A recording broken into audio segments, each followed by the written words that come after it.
Dental work dates back to ancient Egypt, when people used animal teeth and pieces of bone to replace their own teeth. It couldn't have been pretty. But today, high-tech dental crowns can transform damaged teeth into pearly whites that look just like all the rest.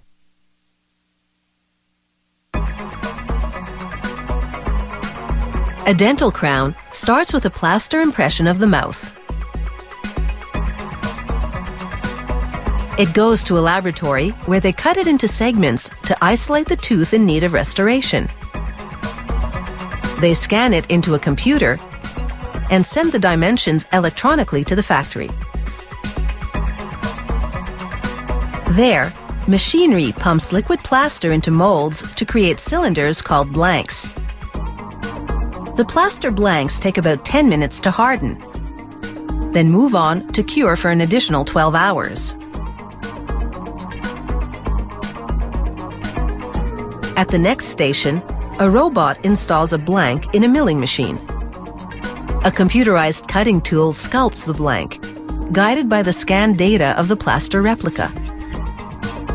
It makes a duplicate that's 20 to 30% larger to allow for material shrinkage later in production.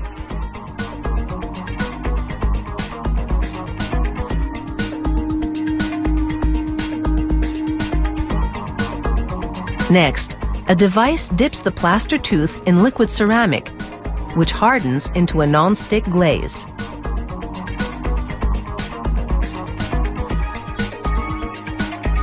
The next robot orients the tooth, along with several others, in a circular holder ready for the next phase of production.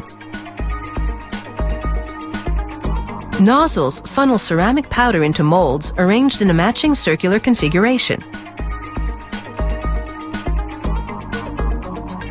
A robot then inserts the tooth replicas in the corresponding molds. A worker stacks several of the mold platters and threads them together with a metal rod. He transfers the rack of mold platters to the next worker, who plunges it into a water-filled chamber. He closes the lid and activates a pressurizing system. As the liquid pressurizes, it compresses the ceramic powder, solidifying it. This process takes just 10 minutes.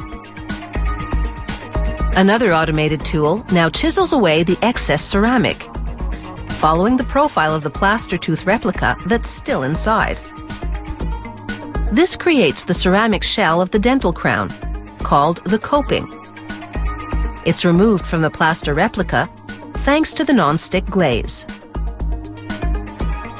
Baking the coping at a very high temperature toughens the ceramic.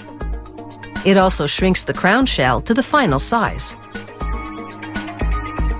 They carve a plastic copy of the tooth using the same data scanned into the computer earlier.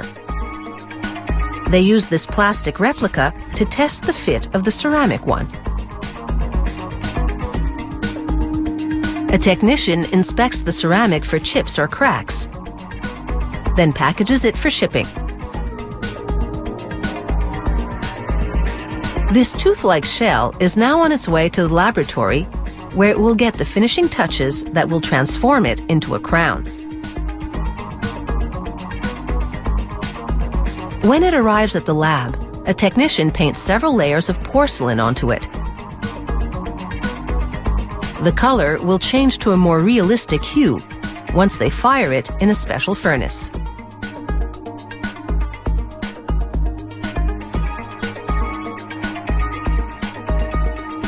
The furnace pumps out air or other gases that would hinder the transfer of heat as it bakes the porcelain to a very dense consistency. After all the layers have been applied, a technician textures the surface with a sharp tool. Then she sculpts it to give it tooth-like contours. Finally, she brushes on a clear ceramic glaze, which mimics the look of tooth enamel. Ceramic crowns like these take about 5 days to make. They'll look and function just like any other tooth, and no one need ever know the secret behind that beautiful smile.